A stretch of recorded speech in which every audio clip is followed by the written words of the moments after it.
Gak kerasa udah setahun kita hidup bersama dengan corona. Artinya, udah setahun juga kita hidup dalam situasi yang gak normal. Salah satunya adalah karena sekarang kita harus jaga jarak dan beraktivitas dari rumah. Gara-gara hal ini ya mau gak mau, waktu yang kita habisin buat lihat layar atau screen time kita juga jadi meningkat selama setahun. Coba lo bayangin deh, buat kerja atau sekolah, ya kita perlu berjam-jam lihat laptop atau PC gitu. Terus pas lagi istirahat biasanya kita lihat apa? Ya lihat HP ya, untuk lihat medsos, main game, atau mungkin kayak lo sekarang yang lagi nonton video YouTube 1% sebelum tidur habis harian beraktivitas. Dan gak berhenti di situ aja, kalau mau bersosialisasi sama teman-teman, lagi-lagi kita juga perlu ngelihat layar. Mungkin sebagian dari lo ada yang kepikiran, emangnya seberapa besar sih dampak screen time ke diri kita? Apa bisa nyampe ganggu produktivitas kita, kesehatan kita, dan apakah perlu untuk kita untuk mengurangi screen time di kondisi kayak gini? Well, di video kali ini gue bakal ngebahas lebih lanjut soal dampak screen time terhadap kesehatan mental dan produktivitas, dan cara-cara yang bisa lo coba buat ngurangin screen time lo di masa pandemi kayak gini. Jadi,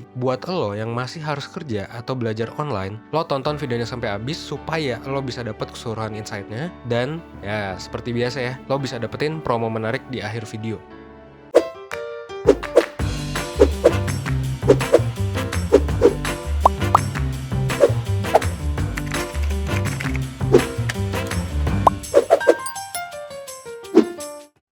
Sebenarnya di zaman sekarang, interaksi kita sama layar gadget itu memang nggak bisa dihindari.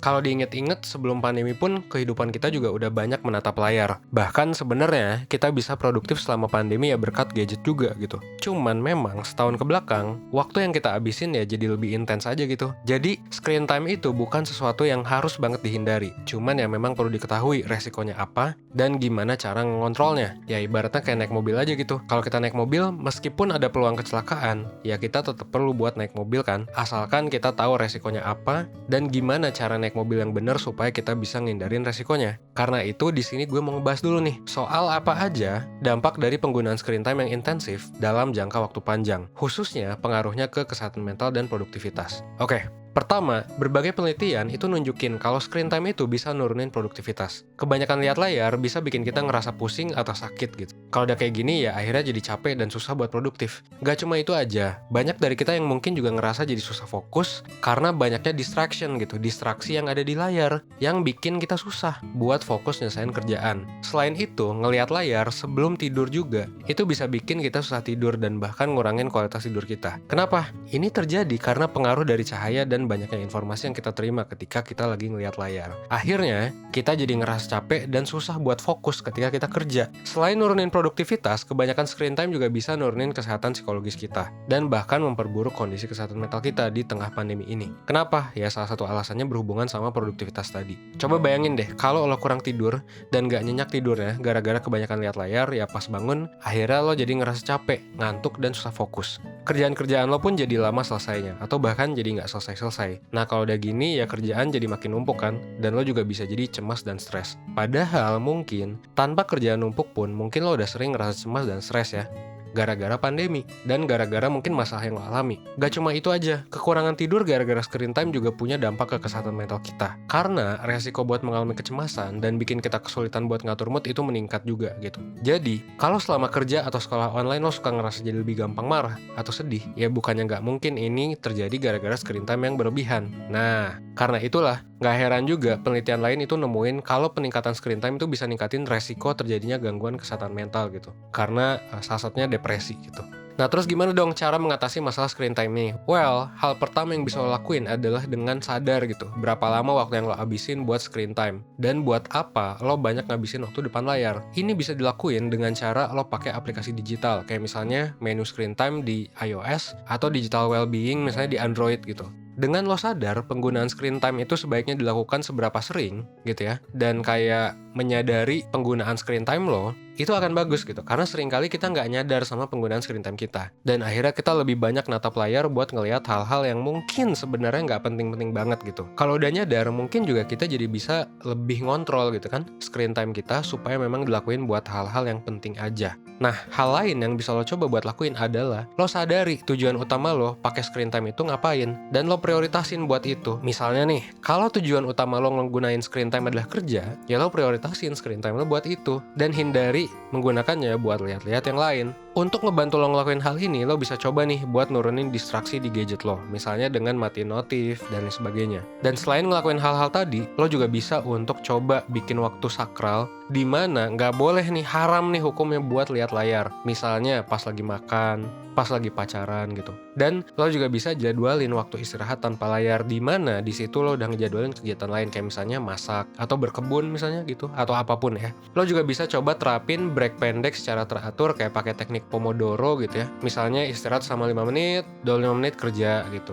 Istirahat 10 menit, 20 menit kerja. Nah gitu ya, untuk Pomodoro teknik gitu. Yang terakhir coba deh untuk nggak terlalu keras sama diri lo dan maksain diri buat mengurangi screen time gitu. Santai aja, berprogres, karena memang realistis banget kalau screen time lo ya nambah di saat-saat kayak gini. Kalau lo nggak bisa ngurangin langsung juga ya nggak apa-apa gitu, pelan-pelan aja. Wajar kok, karena situasi setahun ini memang lagi major life event. Dan kita memang nggak sempat diajarin kan harus apa di situasi kayak gini. Ya di sekolah kita nggak pernah diajarin tentang hal ini kan. Tentang mental health, tentang mungkin screen time dan lain sebagainya, meskipun itu penting. Tapi nggak apa-apa, karena ya 100% ada buat lo sebagai life school. Ya karena itu gitu kan. Buat ngajarin berbagai macam hal penting dalam kehidupan yang belum diajarin di sekolah gitu. Makanya kita juga punya kurikulum, punya banyak konten gitu kan ya, karena buat ngajarin itu. Nah kalau misalnya lo udah nyoba ngurangin screen time nih, tapi masih susah buat produktif, gimana tuh gitu ya? Masih cemas, masih stres, masih overthinking gitu kan? Ya sebenarnya mungkin aja nih ada masalah lain yang perlu lo atasin gitu. Jadi jangan lupa untuk identifikasi masalah lo. Karena apa? Karena screen time memang cuma salah satu dari banyak faktor yang perlu lo perhatiin supaya lo bisa produktif dan tetap sehat mental di masa kayak gini gitu. Nah kalau lo pengen tahu lebih lanjut soal ngatasin masalah produktivitas, lo ngerasa malas gitu ya, lo ngerasa nggak produktif, kalau saran gue, lo coba deh ikut webinar menjalani hidup produktif dan sehat mental yang bakal diadain oleh 1%. Webinar ini bakal dilaksanain di hari Sabtu 13 Maret gitu ya. Di webinar ini lo bakal dapat penjelasan dari gue, Evan, dan juga Kak Maida, psikolog 1%, di mana lo bakal belajar tentang produktivitas dan kesehatan mental dan juga cara menerapkannya dalam kehidupan sehari-hari. Lo juga bakal dibantu buat paham tentang diri lo dan masalah lo lewat psikotes, dan lo juga bakal dibantu buat mengembangkan diri lewat worksheet. Jadi nanti bakal ada analisis nih dari psikotes dan bakal ada tugas dari worksheet, oke? Gak cuma itu aja, lo juga bakal dapat kesempatan buat nanya ya ke gua, ke narasumber, dan juga ke psikolog soal masalah lo gitu ya. Dan lo juga bakal masuk ke grup chat Telegram, di mana nanti lo bakal ada 3 hari sesi Q&A sama mentor. Semua ini bisa lo dapetin dengan harga 150.000. Nah ya murah banget kan? Nah buat lo yang udah nonton sampai sini, sebenarnya ada diskon khusus juga yang bisa bikin harganya makin murah. Lo langsung aja masukin kode promo yang ada di layar kalau misalnya lo mau check out ketika lo daftar gitu. Dan kalau misalnya tertarik buat tahu lebih lanjut ya silakan daftar aja, klik link yang ada di description box atau klik 1%.net, oke?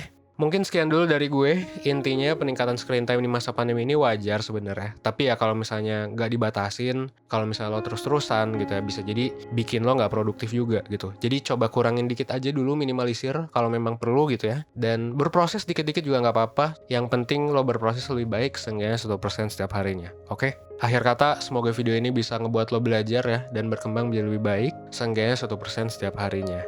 Oke, gue Evan dari 1%. Well, thanks. Dan gue tunggu lo di webinar 1%.